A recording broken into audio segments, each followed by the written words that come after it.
After school, I didn't know what to do with my life. I was obviously accepted to go study law, and of which I refused.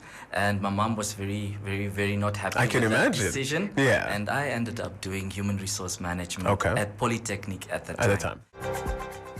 99 FM, your inspiration station, your favorite radio station in the land of the brave. Thank you so much for making us your number one. Like I mentioned earlier, we do have a royal hustler. He goes by the name of Gladwin Groenewaldt. He is the marketing and corporate communications manager at NamPost. Now, from an Economist article, NamPost has recently appointed, he goes by the name of Gladwin Geraldo Groenewaldt as the marketing and communications manager, and brings to NamPost a wealth and a plethora and a miscellany, all of those adjectives, of public and private sector experience in marketing, corporate communications, broadcasting, and stakeholder management. Now, he obtained his bachelor honors degree in journalism and media technology and diploma in journalism and communication technologies from the University of Science and Technology, aka NUST. He is currently enrolled at NUST, also pursuing his master's degree in journalism and media technology.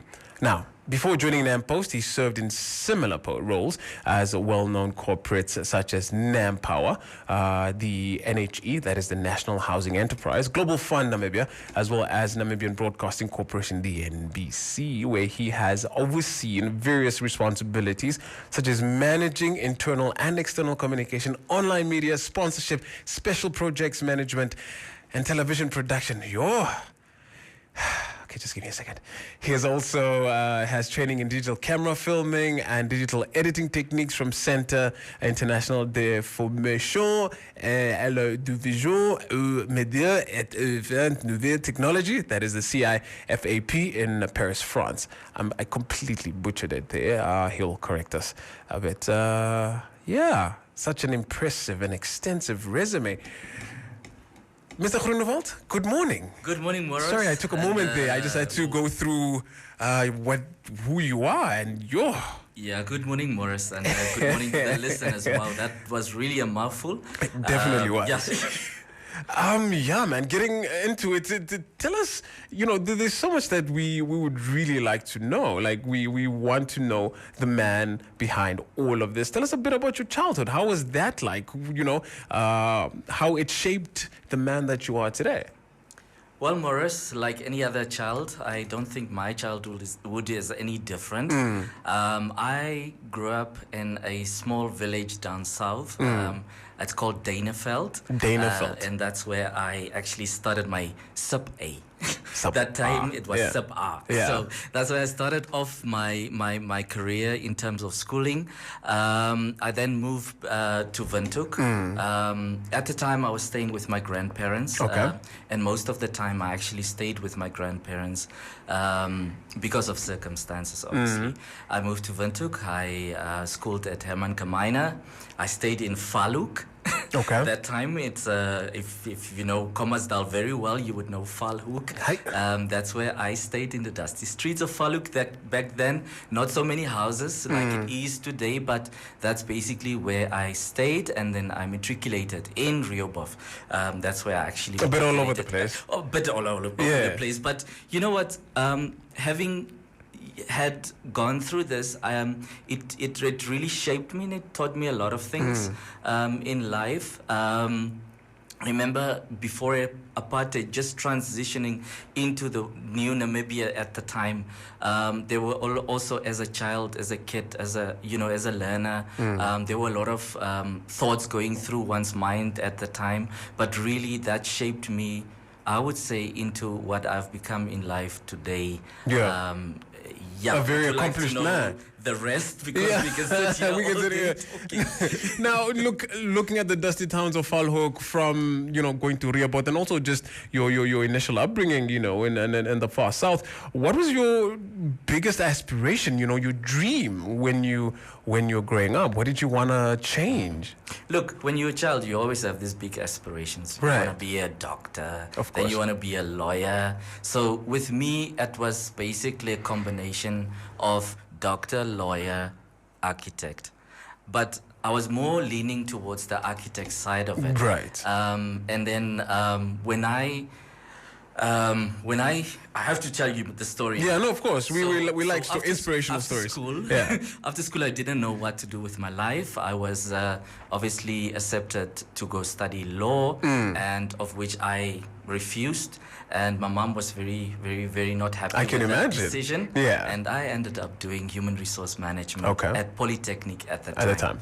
So at the time, I had a side hustle in my first year of studies, and I actually worked at a restaurant in town called Dross, and that's where I was a waiter. And having worked at Dross, I was actually scouted by one of a well-known bank in Namibia, Namibian-owned bank, executive, and this person decided, you know what, come see us, we have something for you. Wow. And I ended up in banking. Okay. And I ended up in the banking environment, in customer service, first in the banking environment. And that's when I started realizing that I actually like working with people. And so it goes. I ended up at the age of 21. I was a very young, at a very tender age at the time. I was a supervisor in call center at this specific bank. Wow. Now, imagine, call center, you have to deal with customers, you have to deal with people. At the time, I was doing human resource management, and that just groomed me into, I would say, what I am today in terms of working with people and also just understanding the discipline of work, a working environment, the ethics around it, and all that. Okay, so then I was in human resource management, and I decided, no, this is not what I want to be in life. I always knew there's a creative side in me. So I said to myself, okay, it's either media or it's either something in the line of marketing. And I was not really sure at that time. So I then switched courses from human resource management to journalism and communication technologies. Right. And that's where it started. So I started in my first year while I was working at the bank, and I had to do my internship, and I asked my supervisor at the time, can I be moved to marketing for 6 months to go do internship? And I was sort of like refused to do that. And then I said to myself, Gladwin, you have to make a bold decision now. Is this really what you want to be in life, working in a bank in this call center environment? Not that I didn't like it at the time, but I had to make a bold decision, and I resigned. And nowhere to go. I resigned because I said to myself, I need to follow my dreams. And yet, at the time, I made that decision to quit the job. Obviously, no income at the time.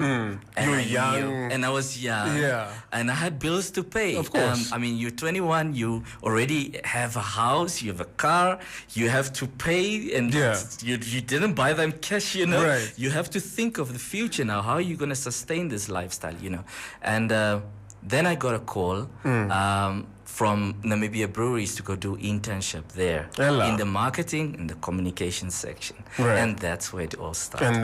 And the rest is history. Whilst I was there, NBC called me. And NBC said, we need a presenter. We are doing a refresh of the brand and at the time, and we need a presenter on air television. Would you be interested? I said, okay, I've never done television in my entire life. And I said to myself, this could possibly be the breakthrough. And that's how I got into television. Broadcasting, And I was the first presenter, by the way, of Tupop Cheni, which is still being aired today. Wow. On Tupop Cheni, it was myself and Morning Star at the time. And I can vaguely remember the day when we had to go on air. You have noise in your ear. Producers telling you how to stand, how to do whatever, and you just had to do it. And it's live. It was not pre-recorded. Of course. And that was my very first live television production. And it was, I tell you, it's amazing, Morris, having worked on television, on air, and that's how it actually started. I was a producer at NBC at the time, doing a program called Government Scorecard. I'm familiar with You're familiar the with program, that? Okay. It was basically to analyze advertise and to basically to tell the stories of the goodwill that government has been doing in the various parts of our country. Yeah. It gave me an opportunity to travel, to see this country, the length and the breadth of it, the people, amazingly. I've got a very long story to tell, and I've got very limited time. So basically, in a nutshell, what I want to say is that my childhood really molded me, and where I actually, the various setups that I actually grew up molded me in really the person that I am today. I'm lost for words, man. One heck of a story there. When you get up in the morning, when your feet hit the ground, what motivates you? What gets you out of bed every morning? What gets me out of bed? Firstly, I'm thankful. I'm thankful to the man above for just merely the fact that I can breathe, that I'll be able to do the things that I have to do. But what really gets me throughout the day is that I don't work a day in my life anymore. Look at that. I have chosen a career that I actually... You every day there's new challenges, you meet new people, there are new opportunities. In the line of work that I'm doing, you always have to keep abreast with the latest that is trending. I can remember when Clubhouse started during the time of COVID. I was asking a colleague of mine, what Clubhouse? Where is it? Where's the future? And then my colleague laughed at me and she said to me, no, Gladwin, really, in which world are you living? So you see, those are the simple things that you really have to keep yourself, you have to basically teach yourself of course. On a daily basis. And that's really that drives me through the day. The fact that I can do what I do and I love what I Beautiful. do. And I love what I do. You are now the newly appointed marketing and corporate communications manager, from being a waiter at Dross to essentially running the marketing and corporate communication of one of the biggest parastatals in the country. What do you look forward to in your new role at NamPost? This is a great challenge, Morris. Right. This is a breakthrough in my career. Obviously, I've worked for big brands. I've been through that. I've worked in government. Right. I've worked in the private sector. I've worked in obviously in parastatals, what you call these days state-owned enterprises. So what really at this age that I am today, I really have gone through the ropes of my career, and I just feel wherever I go, I need to really plow back my skills, my knowledge, and with that vast experience and experience coupled with education, I can just bring a wealth to my role currently at NamPost. The brand is out there. I really just feel that we need to, in this space, get to our target audience, tell them about our products, services, promote that more. And you know what is the most interesting thing, Morris? I'm working for a brand that is progressive, in the sense that it is competitive in the banking environment. We do offer tailored products for our customers. Right.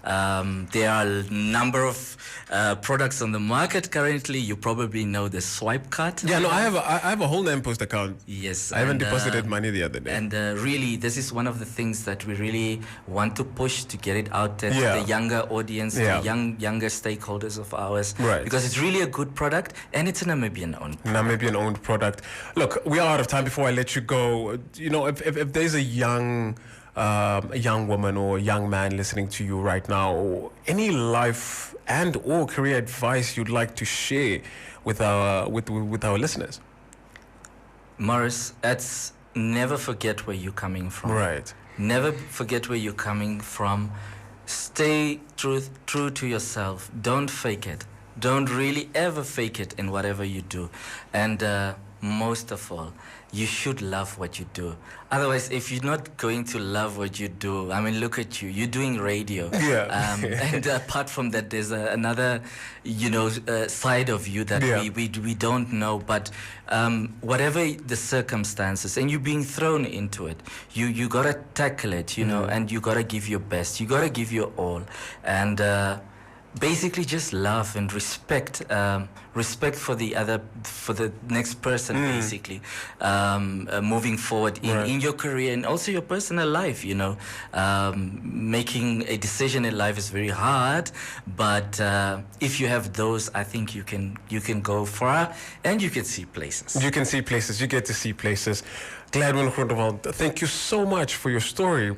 Exceptionally quite inspirational, and the fact that you said you do not work a day in your life, like right now you don't work, like you go into like, for me that is the most inspirational part, and that is what I'm taking from this conversation. Thank you so much for taking time out of your schedule. We really appreciate it. We value you, and congratulations on your new appointment, and all the best. Thank you very much, and thank you for this opportunity, Morris. You and the team, you are great in what you do. Keep on doing it and love what you do. Muchas gracias. That was Mr. Gladwin Groenewaldt, who has been appointed the new marketing and corporate communications manager at NamPost. Just yeah, man. Watch the space. Watch this man just rock it up. Getting back straight into it, Meme Adele saying, "Oh my God," or Adele.